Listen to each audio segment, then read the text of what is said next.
Hello, everyone. Uh, Welcome to Eminence TV.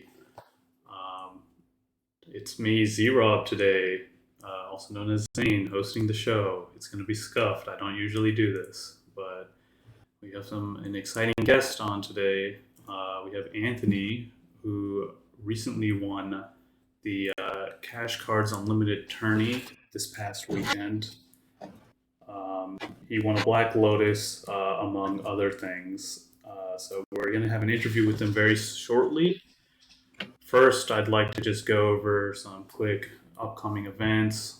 We have Chaos 4 coming up just this weekend, a webcam tourney. You can still sign up. It's free to sign up. I think there's like a Wheel of Fortune or something on the line for first place, and it's hosted by the Sad Nos podcast, hosted by one of our friends, Adam. So yeah, if you like webcam magic and you want to compete, try it out. I'll be playing there, so you can come lose to me. Um, let's see. I think I'm just going to move straight into the interview. Just to talk a little bit first about the Cash Cards Unlimited tourney. It was a $300 entry fee, to go. Very limited proxies. It was held by Monarch, or I think it was not held by Monarch, but they helped out with the tournament organization. So there was a few playtest cards you could use playtests for duels and like stuff like a Time Twister and things like that, but a very limited list. I myself played in that event over the weekend, as many others. Very high stakes. I want to say around 100 people showed up to the event. Um, it was a 6 round tourney and got to top 16, and then top 4 got some crazy prizes, namely Black Lotus. There was like a Time Twister, foil Judge Cradle. I think fourth place got like a P3K Imp Seal, which I mean it's not as good, but it's not bad. But yeah, and the person who won the tourney is right here with me, Anthony. He took it away on Chainveil Teferi. Say hello, Anthony. Hey, thanks for having me here. Yeah, I bet you're feeling pretty good. Yeah, that's definitely an understatement. Last night was like we still had to drive home after 4 hours, but we still celebrated last night. Yeah, you had a little party back in Vegas. Yeah, I mean, you know how it is in Vegas. We didn't get back till around like 1 a.m., but we couldn't end the night, just going to bed after all that. For sure, yeah. Actually, Anthony, I don't think you remember me, but I show up to like Dark Side games in Natural 20. I'm actually from Vegas myself. I'm sure you saw my 702 number when I texted you. So I played with some of the boys like Julian and things like that. So I actually recognize you. You used to play like Silvala and other like monocolor decks too, right? If I'm Yeah, mistaken. I just always put it on the monocolor, exactly. Yeah. So you're on the old school stuff. I know a lot of people were like, "Oh, Chainveil Teferi, like what is this? Is this 2016?" Oh yeah, I mean, like I said, I've been hearing those comments since the Teferi came out, and especially as when Urza came out, it was just, why aren't you playing Urza? It's just a better version of this. Like basically every the reason. I just tell people it's it might be better in some ways, but it's just not better for me. Gotcha. How long have you been playing the deck for? Like, did you just bring it for the tourney, or was it like a deck type choice, or what? So yeah, I've been playing the deck itself probably for like since the Commander came out. Just bad versions back then, mostly just like big Eldrazi's and creature based stuff, like very casual stuff. Mm-hmm. And then I got a little more serious in like 20, I forgot which Las Vegas meetup. I ended up building a competitive version of this deck, going into like the Commander tournament at Vegas and playing in the side events. I did that day going 17-0 with Teferi and the side events, and I was like, this is it for me. Like as soon as that happened, I just stuck with the deck for forever. And then during like COVID, I took a pretty big hiatus. It's just paper magic wasn't real. I was really not into online magic, which is to each their own, I guess. But I ended up coming back to like paper magic about 3 months ago. Oh, really? Okay. Yeah, I was like, I don't remember seeing you during the pandemic. I would show up to play a little bit, but at the LGSs. But yeah, so wow, you've been playing the deck since the beginning. You must know the ins and outs. Yeah, and I've talked to a couple people like that, and it's just like, I did for this tournament. I did a lot of testing with a lot of friends at Natural 20, and we were playing week on week out, and it's like the deck doesn't do anything too special. It's mostly just I did a couple meta calls based on like what we've been seeing locally, and just kind of brought it to the tournament. And I'm just very comfortable with the deck itself, so it played out very nicely. Perfect. Yeah, I like play a lot of Malcolm Tana, Tropical Malcolm. I know Julian brought it and did well with it. I played that deck like for like 2 years now, and this tournament I was like I don't feel that great on it. I'm gonna bring Najeel. Didn't work out for me. Went 2-2-2. So maybe I should have just played Malcolm and played what I knew. Yeah, I mean, I even had like a few close friends say like, "You're a great player. Why are you bringing Teferi like to this tournament? Like, it's a mistake because like you should be playing some of these 3-color decks." And I was like, it wasn't for me. I would feel worse playing a when I say better deck, I mean like whatever people call was better and making a mistake versus something I feel very comfortable with and playing well. Got it. Got it. Yeah. So like, did you you went you had like a did you go undefeated on day one and day two like during the Swiss or did you lose any games? I lost the last round of Swiss, but I knew at that point I was sort of undefeated, so I wasn't. I wasn't. I will say I was definitely trying, but I guess Right. the relief of just saying like, "Hey, this is not the round I need to try my hardest in. Save that shit for round 7," and I was kind of just like, kind of taking the time to just relax before the actual hardest round. Got it. So you going in? I believe you were the first seed going into top 16, right? Or was there Yeah, someone above you? Yeah, I'm pretty sure you were first seed, and you went in with a 4-1 record. Did you when you came to this tournament, like what were you feeling? Were you like, okay, I'm just here to play, I'm here to win it, I know I'm gonna win, or like what was going through your mind when you first showed up? So I guess we'll start like back in the beginning, like about like when they first even talked about this tournament. I was on the fence just to go because I mean $300 isn't cheap. It's Yeah. still a good amount of money. So it's just like, and then traveling and all this stuff, and like my friends were like, "Well, if you go, I'll go," and I'm like, "Well, if we're thinking about going, let's just do it." Especially if like we're all getting older, and it's like traveling as a group of friends is just like a missed opportunity if you don't do it. So we kind of took our opportunity to go out there, and the goal was, and the day was just like I told myself personally, I would have been happy going 2-4, just to, like say like just play Teferi and put it out there and have a Exactly. good time. I wasn't going there to win. I was just, I mean, we were practicing because I didn't want to lose, but I never had the intentions to full on win. And even like after top 16, I won top 16, and I was already excited. I was like, I'm getting a time twister. Like I Oh did not yeah. expect to win the finals. I was just like, all right, I'm top seed. Even if I lose, I'm getting a time twister. And I just accepted the fate. Like, all right, we made it here. That's good enough for me. Got it. Yeah, like I mean, personally, when I came to the tournament, I was like really stressing out over like what deck should I bring? I really want to win. Blah blah. Then towards the end, I was like, you know what? I'm just happy to like go and have a good time, play with good players. It really was an experience.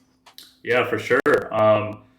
Like, what do you think of like the venue and stuff? Like, I know it was really hot. Do you think you had the advantage because we're like from Vegas, so we can deal with the No, heat? humid because it was humid. It was humid as hell.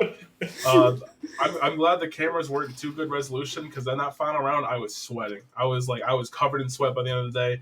It just the ventilation in that place was not the best. It was honestly a great venue, and honestly the tables and the judges and all that stuff they were awesome, and it was a great time. It was just a bit hot. That's all it was, and by the end of the day you're just kind of like, get me out of this place. Right. Yeah. I was like, my pits were sweaty, and I was just Oh yeah.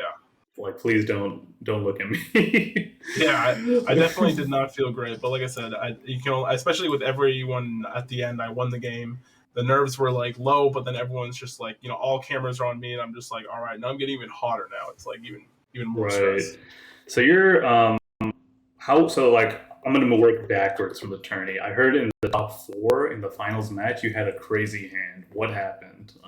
Okay, so yeah, we can definitely talk about that. The entire tournament, I am probably having an average to above average hands. And what I mean by that, I mean I never had a hand that had opening hand, mana crypt, soul ring. Very just my best hand was a turn two grim monolith for like mana acceleration, and I I'm was gonna just like, pause you man, right there because a yeah. lot of players don't know how Chainville Teferi works. They don't know what an above average hand for Chainville Teferi Oh, is. sure. Yeah, Yeah, so yeah. The entire my mulligan process is I basically mulligan until I have any sort of mana rock that makes 2 or higher. So soul ring, mana crypt, grim, basalt, mana vault. Really, anything that makes me a certain amount of mana. If I have any of those, I will usually keep Jewel Lotus, of course, as well. And that's basically what my mulligan process is like. So I'm shooting for a hand that can make mana, so I can activate Chain Veil over and over again and untap Teferi to essentially make infinite, or not infinite, but generate infinite mana over time. Got it. But so yeah, I basically the entire time been keeping average to above average hands, nothing too crazy, but just enough where I'm like, well, I like to put in perspective, the entire tournament I only had one game where I had 7 cards. I was either 6 or 5 almost every game. Okay, so it looks like you know how to mulligan.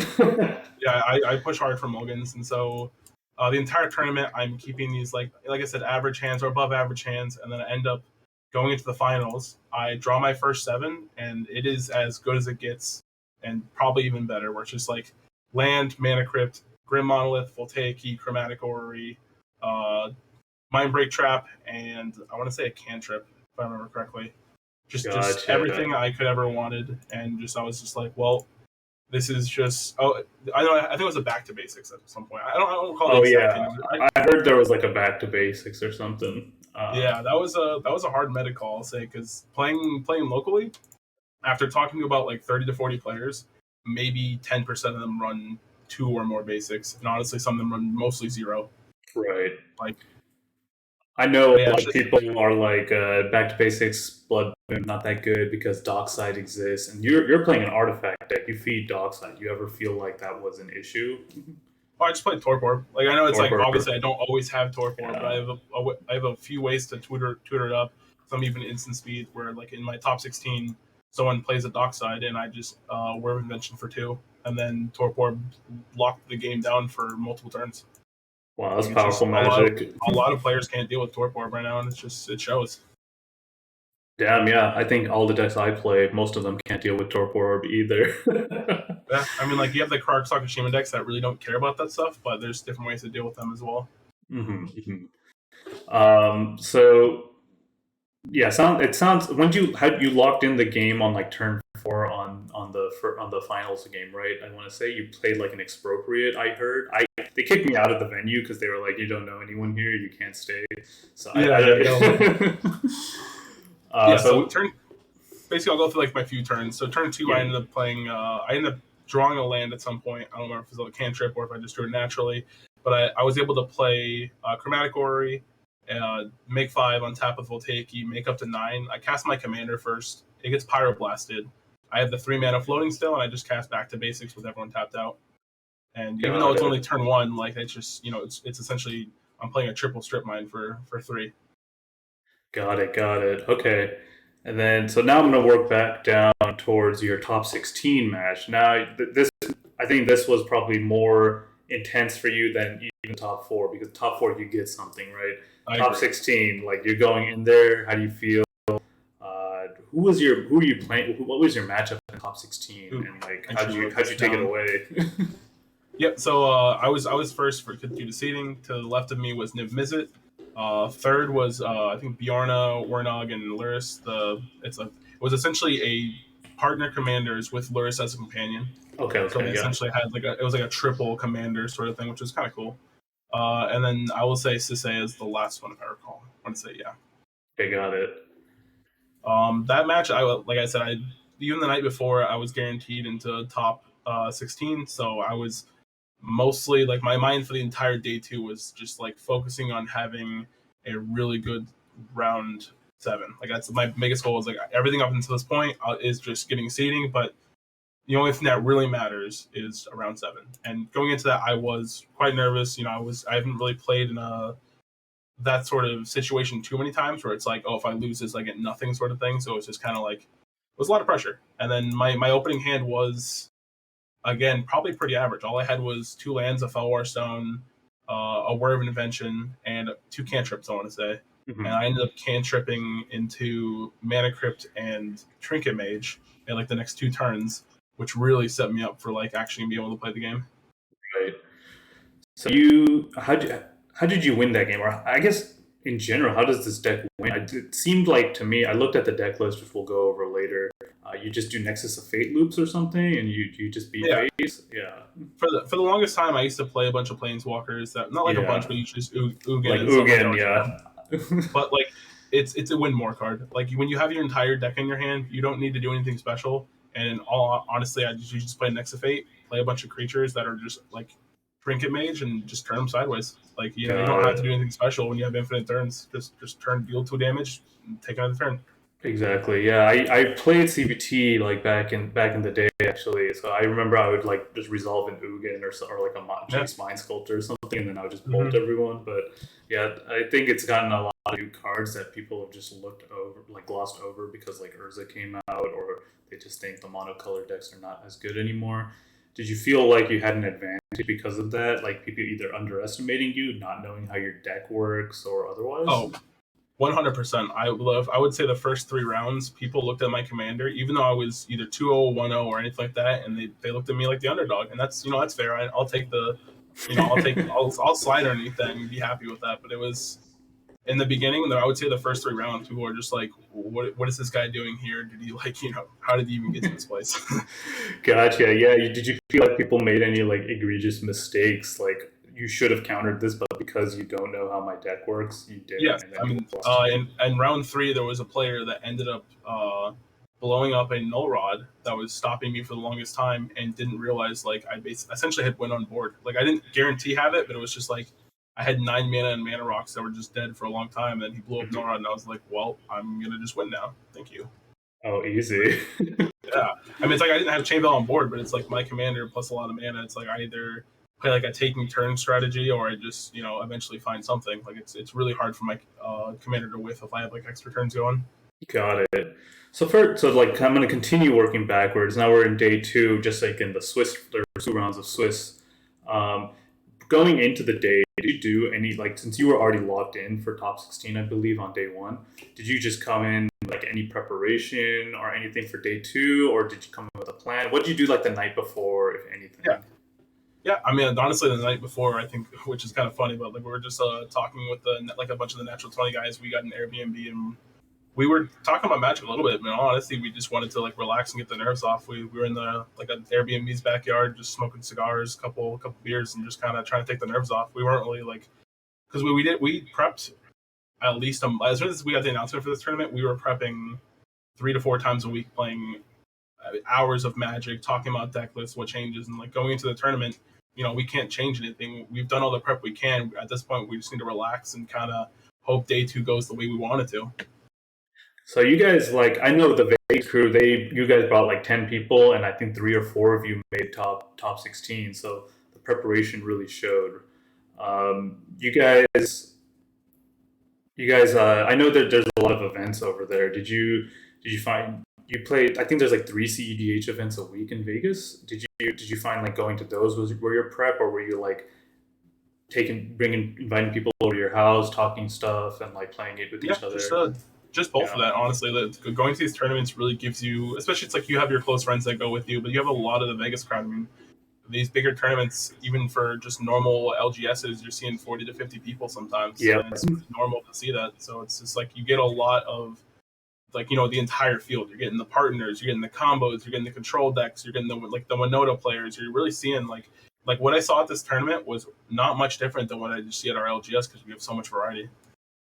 For sure. Yeah, like so it sounds like you just coming in, it was it's pretty simple. You were just gonna come and play your game. You felt like you were prepared. Everything was good. Yeah, You didn't have to look up and any deck lists or anything and account for anything like that, right? and in all honesty, like I felt I had a slight advantage because people just don't know you. Like they don't know how good you really are and how well you play. And it's like, oh, they know the guy that wins their tournament every week at the LGS, but it's just like they don't at this tournament. You're just essentially another person, so no one knows how you play or if you even know your deck. Exactly.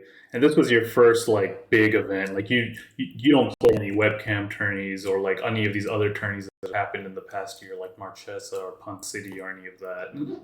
No, this is like really like I said, I've only been back in paper for about 3 months now. Before this, Mhm. my only really big time I went to like I said, the Las Vegas event and just played side events. And I went 17-0 in the side events, but that's not like a real tournament. I'm just paying $5 to get in the side events.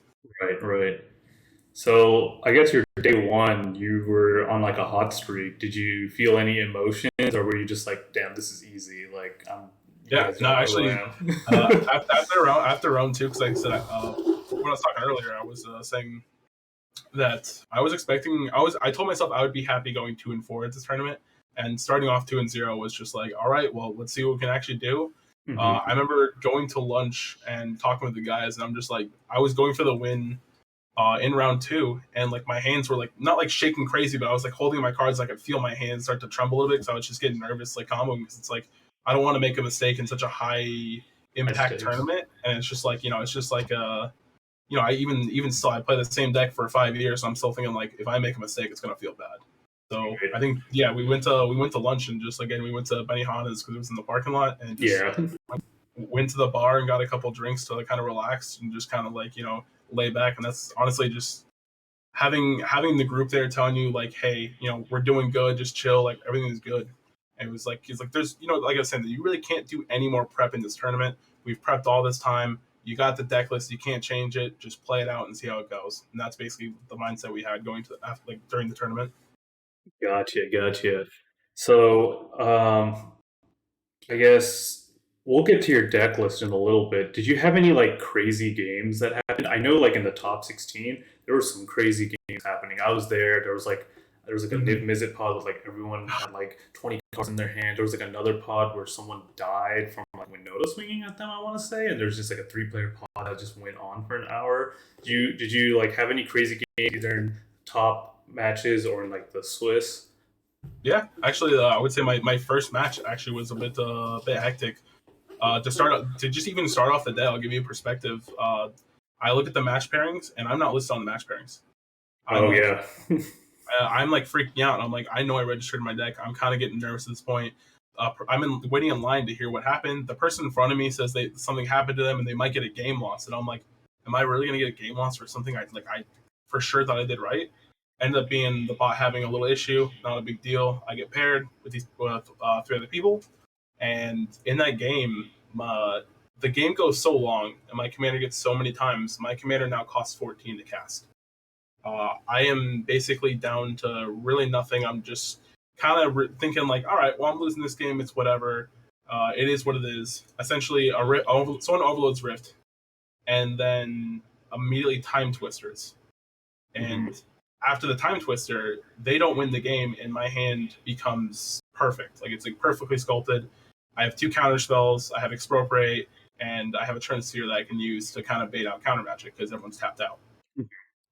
So I go for the Trinisphere, and they fight over it because they realize if I actually, essentially when I'm casting the Trinisphere here, it's a silence. It's just saying like, hey, you're tapped out. I'm going to cast this, and you're not going to be able to do anything. They fight over that. Let's say, hey, you can have it. Cast the Expropriate. End up taking all their permanents. Oh, no, sorry, I took all their turns. They actually gave me time 4 times, and just Wow. yeah, that was one game where I got into it. And I was just like, it was about over an hour, and it was a grindy game. And I'm like, I don't even know how. I walked away with that thinking like, I have no clue how I won that. I had a game like that too, where there was like a Rurik Thar, 2 comas, and like 11 serpents. I have like a Nagila and a warrior out, and I'm like, I have no idea I'm gonna win this game, but I got there. So Yeah.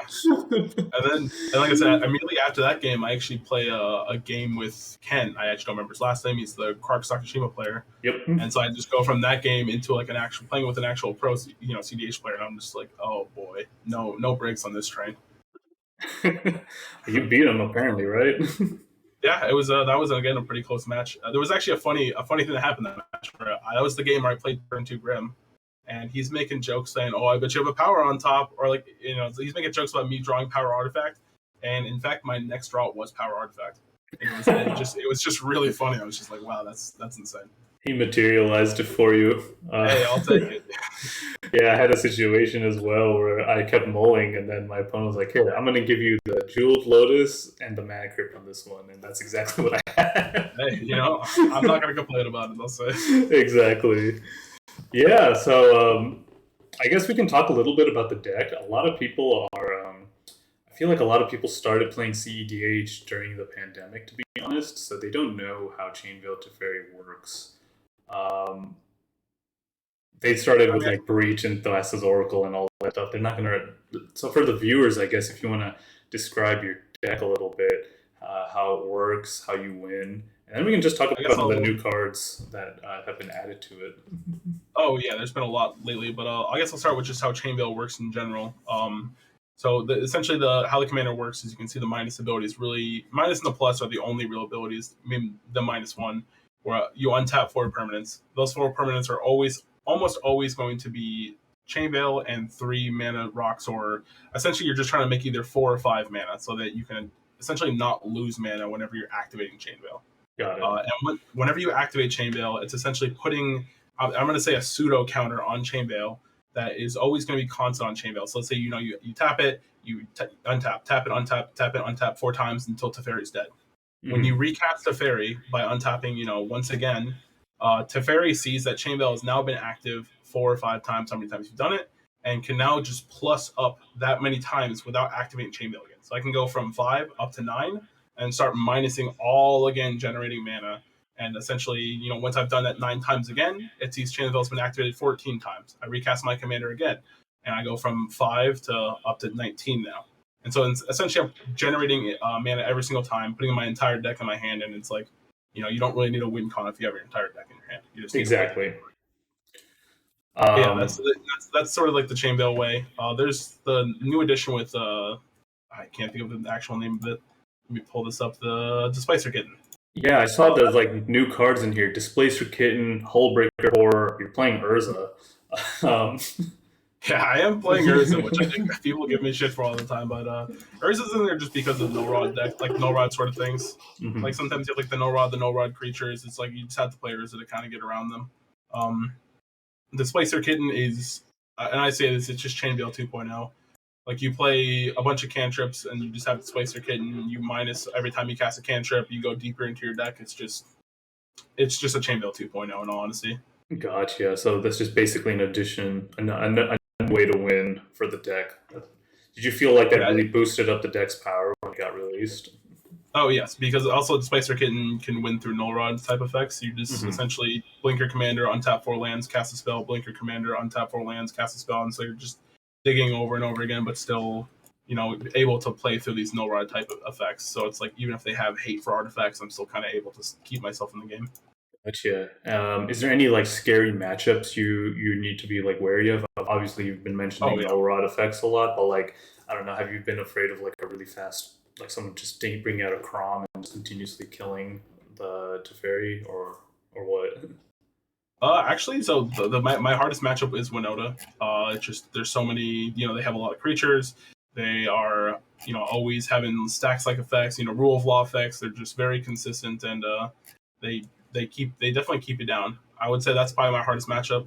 The partner commanders are actually some of my easier matchups, and the reason I say that is because they're really greedy how they swing. They really don't want to, like, if they want to draw cards off their partners, they don't, it doesn't work with commander. You have to swing at players, and they just will not swing it to Teferi. And that's been constant through testing and locally through these bigger tournaments. It's just people really underestimate how strong the commander is and really want to push themselves instead of putting another player behind. Gotcha. Yeah, I guess it's like a different mentality. Some people, um, I guess they don't like shift gears based on like the game state. They might not even know that you're a threat because one, they haven't ever seen your commander, or they've only heard of it, or they think you're old school and they don't know what you're there. um, yeah, I guess we can. Did you have any like last minute texts that you added to the deck the night before, or like a few days before, or were you just like, this is my list and this is what I'm taking? Yeah, I will say Curse Totem and Torpor were in the same slot, and I really fought over a long time of which one I really wanted. Now it's just like Dockside's too good of a card. I can't I can beat other things kind of slowly, kind of politic my way into like being saying, hey, we need to deal with this activated ability creature. But you really, a surprise Dockside is just something that's unbeatable sometimes. And I'm just like, well, we'll swap this out. We'll put in Torpor. And in all honesty, I played it 4 times throughout the tournament, and every single time it was like immediately good. Like, it was just That is really smart, actually. I was actually joking around with a friend. I was like, I wonder how this Teferi guy won because, like, back in the day, you would just put down a curse totem and no one could do anything. So, like, you can't do that anymore. I wonder what happened. That makes sense. You just put down a Torpor orb and no one can do anything. a lot of people can beat Torpor, and it really showed this tournament that Torpor is just kind of underrated.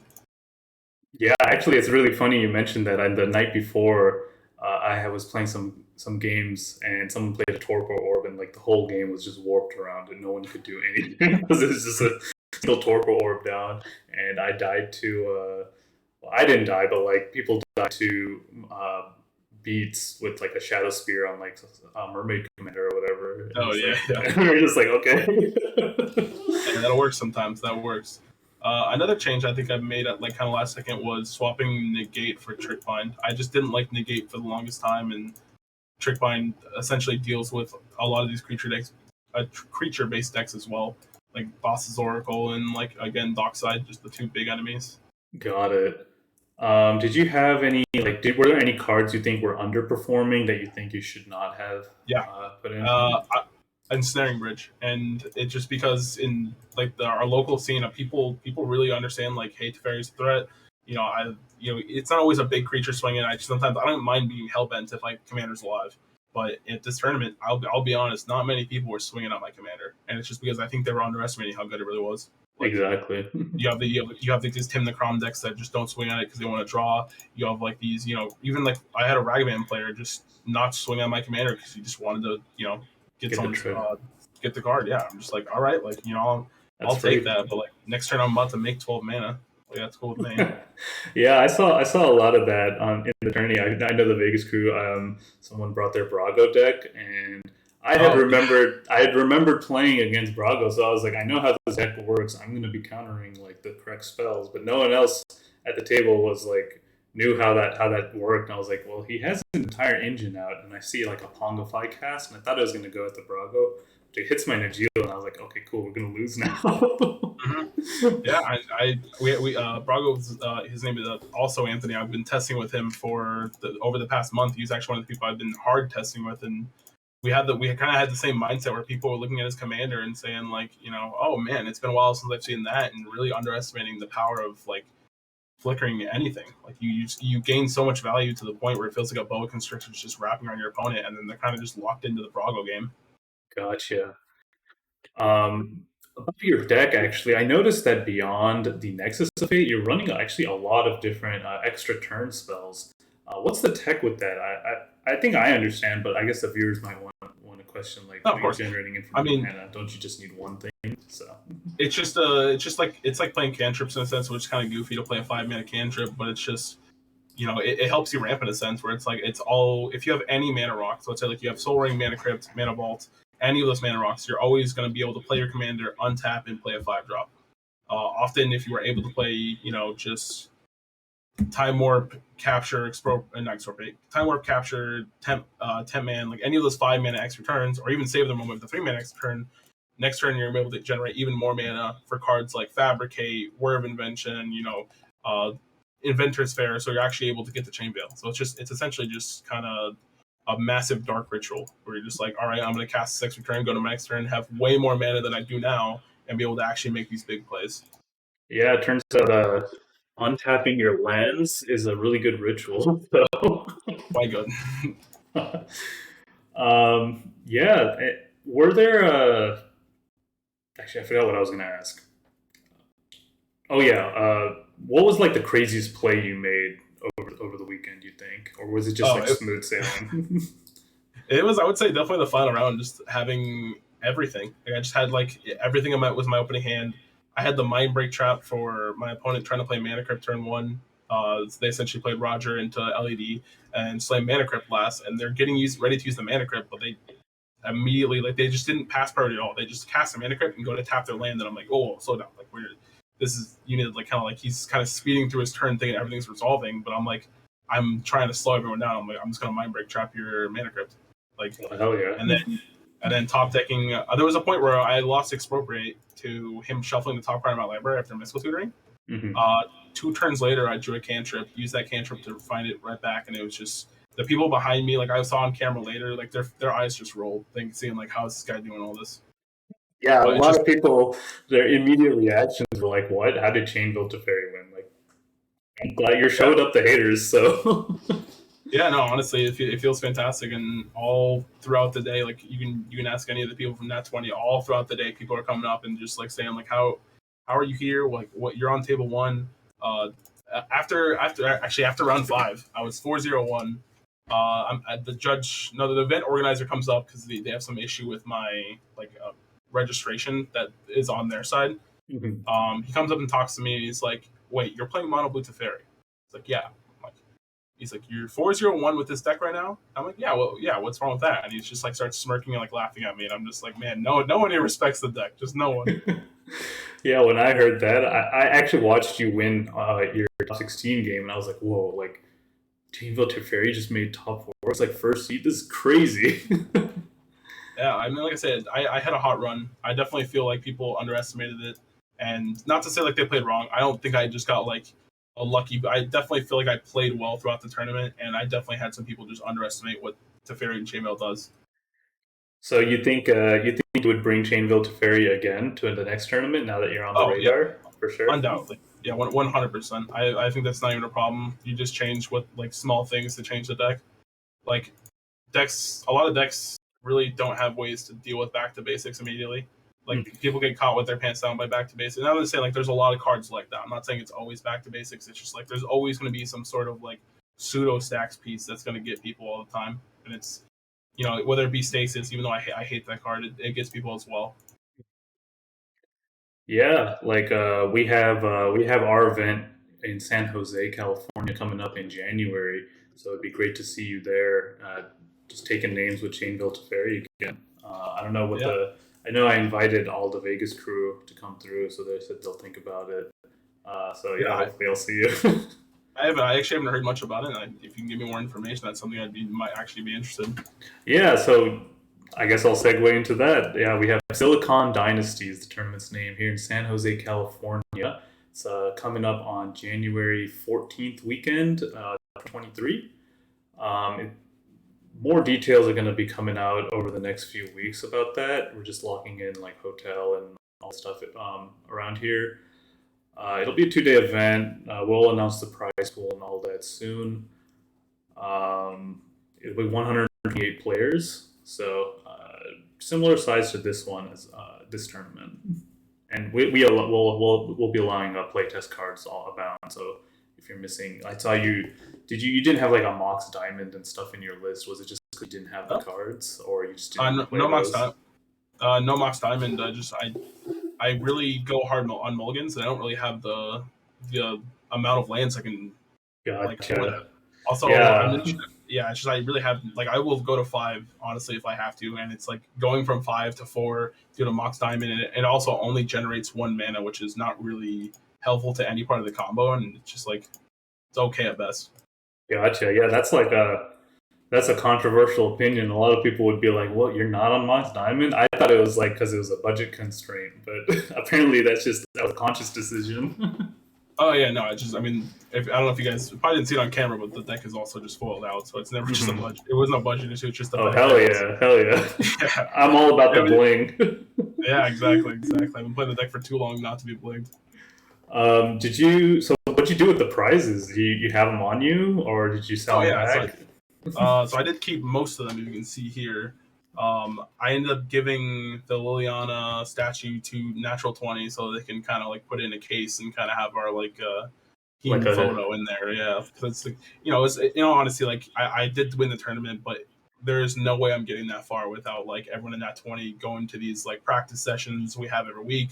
We were playing the tournaments. We didn't, we talked about this like stuff through like chats, making these changes. And I was like, this is, I may have won the tournament, but we won it as a team. Like, so gotcha. I had to give him that. I ended up giving the foil metalworker to a good friend of mine, Bella, who actually got in top 16. He was just like one of my largest supporters throughout the tournament. He was helping me test all the time. I mean, shit, he drove us out to and from Vegas the entire time. Didn't even have anyone else drive, and he's just like a really my personal MVP, which really helped me through that tournament. So I ended up Hell giving him yeah. that. I got these 2 cards, and I'm keeping the cube thing. I don't know if you guys saw the cube at all. Here, I'll pull it out. It's like their cubes they plan on selling. It's just full of. I'll try to make it visible for the camera. It's just like 4 cards that are like really nice. There's a mana vault, a grim, a foil memory jar, and then donate in it. Oh, hell Which yeah. I just plan to keep. I don't plan on selling this kind of stuff. It's just It's way just too too much money. memorable. Yeah, that's what it really was for me. Because like people were telling like you got to sell loads. It's just too much money. Like I'm just like if if the time ever gets to that sort of desperation, maybe. But like I to me, it's a trophy. It really is, and I just don't want to sell it. I don't want to brag too much. I don't know if you can see my camera. I also walked away with Black Lotus from the. No, I'm just. I got one of those dual masters Black Lotuses from Yeah. one of the vendors. That's pretty good. Yeah, that's awesome. Yeah, actually, I don't know. I assume you use Moxfield. I'm looking at your deck on Moxfield. Harry, the creator of Moxfield, was actually really inspired by your list, or like he heard about Teferi and he was like, "Hey, you got to give me that list right now." So he's here in the chat. He's a sponsor of Eminence. Shout out to Moxfield. Yeah, I think he's going to be building your deck. So that's awesome. That's what I like to hear. Honestly, I'm glad to be putting on the map, and that was after day one. That was the biggest thing for me, was not winning the tournament, but making people realize that hey, Teferi is not at least the biggest joke. Like it's people got to see in the top 16, and that was enough for me. At least my deck's getting out there. Hell yeah! You have any tips for Harry, first time Teferi gamer? Honestly, the only tip I could say is just like learn to mulligan hard. Like, so it feels bad, but sometimes you have to just go to 5 and realize like a good 5 is better than a bad 7. It's just you have to go so deep sometimes. Mm-hmm. Awesome. Yeah, I think that's all the questions that I personally have here. Does the chat have any questions that you want to pose to Anthony here? And Anthony, do you want to shout anyone out? Do you want to plug your socials? Where can people find you, etc.? Yeah, I mean, as far as like plugging people out, shout out to Nat20. Honestly, they are honestly one of the best card shops in town. I love the owner, Zach, who's a great guy. He's been running these tournaments for literally my entire time I've been in Vegas. I had to make a Twitter for this tournament because a bunch of people were literally hitting me up. It's just literally Teferi Chainveil or at Veil Chain. If you want to just follow me anytime or ask me any questions about the deck, I'll literally answer you. I love Teferi, and it's like I love to answer these kind of questions. Awesome. I'm going to actually post your deck list in the chat here for anyone who wants to see. I believe the top 16 lists have been posted. Actually, I'll plug that as well. I can pull up the link here. Right here. Also on Moxfield. Apparently there's this bookmark feature that you can just use that shows up. You can like put a bunch of decks together. I got destroyed by Harry when I just linked a bunch of lists on our Discord. Like, what are you doing, bro? Yeah, Moxfield's great. It definitely makes it easier for like linking these kind of lists. For sure. And I just want to shout out our other sponsor, the Epic Storm. I trained with some of those guys before this tournament to run my Najeela list. Obviously, I didn't get there. I went 2-2-2, but that's all right. I had a great time. I think the event was great. I hear they're going to be running more of these events, maybe once a year. Do you plan on like being more active in the tournament scene now, or do you think you're just going to just one and done?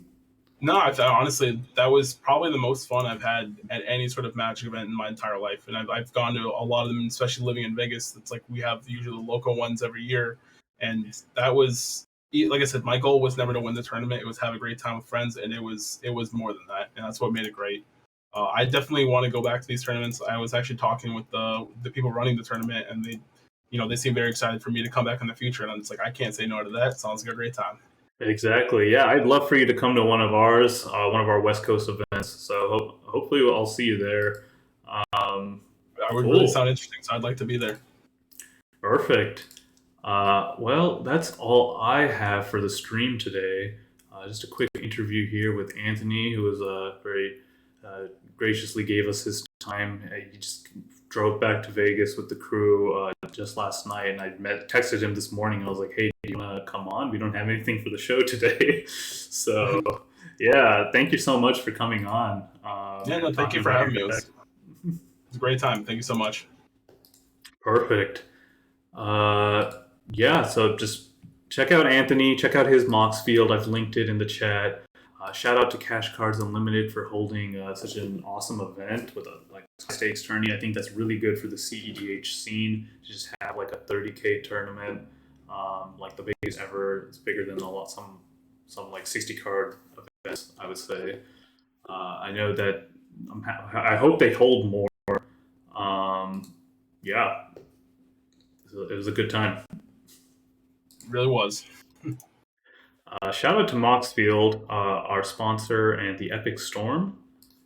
I'm going to be closing out this stream here.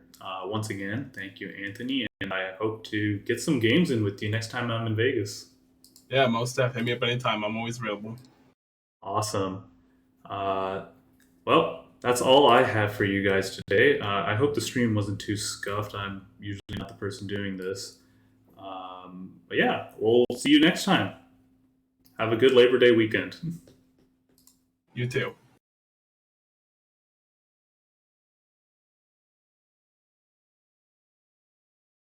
All right.